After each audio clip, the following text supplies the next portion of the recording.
Welcome to the Liberty Hall Museum, located at Kean University in Union. Built in 1772 on the eve of the American Revolution, Liberty Hall has stood witness to more than 200 years of American history. Said to be one of Union's best-kept secrets, since many don't know what the house stands for or who entered it.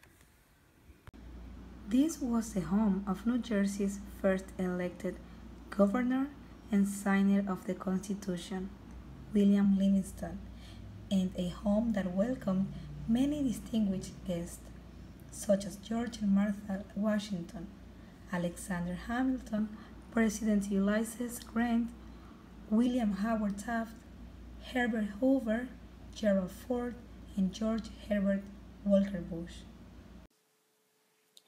The house was originally a 14-room Georgian-style home, which has grown into a 50-room Victorian-style mansion.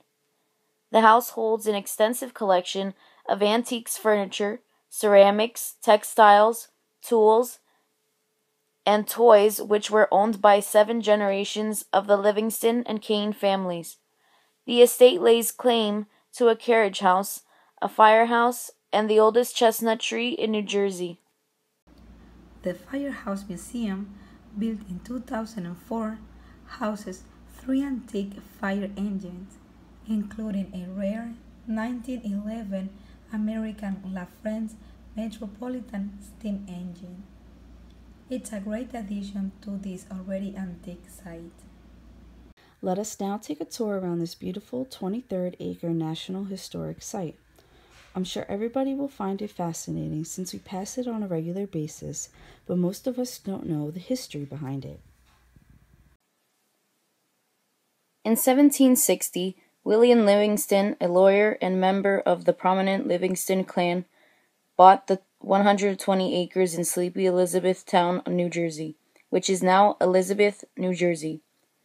With a plan to build a country home across from his home in New York, he developed a beautiful 14-room Georgian-style home, which oversaw this extensive grounds full of gardens and orchards.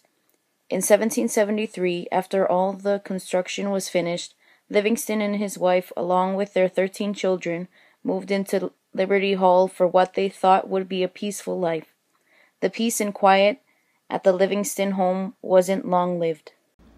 From 1774 to 1776, William Livingston put his retirement on hold to serve as a member of the First and Second Continental Congress.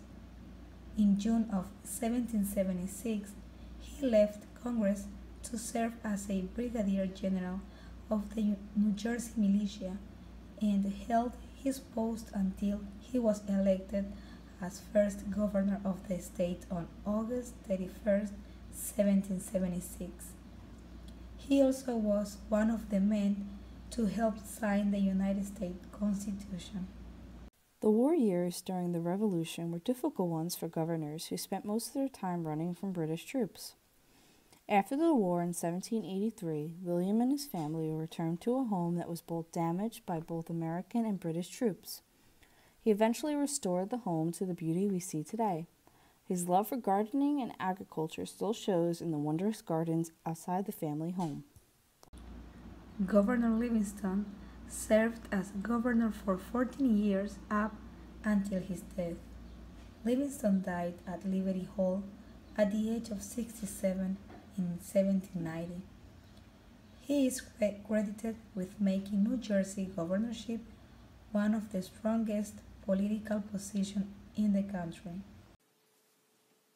In 1811, Peter Kean purchased the estate for his mother, Susan Livingston Kean Neminskiewicz, who was also Governor Livingston's niece. They were the first members of the Kean family to love the Liberty Hall. Susan was married to John Kean, who served as a member of the Second Continental Congress. After the war, President George Washington made Kean the first cashier of the Bank of the United States. After John Kean's death, she married Count Julian Yancevich, who was a Polish nobleman exiled in the United States. He eventually left her to go back home to Poland and was never heard from again. After her son Peter's death in 1828, she became head of the household, with Peter's widow, and her 3 grandchildren. Susan renamed the estate Orsino in honor of her late husband. In 1833, the estate was inherited by Susan's grandson, John Kane. John was on the staff of New Jersey's Governor Pennington, where he got the rank of colonel, a title he used for the rest of his life. Over the next 60 years, Colonel Kane transformed Orsino from the 140-room country home to a 50-room mansion that stands today.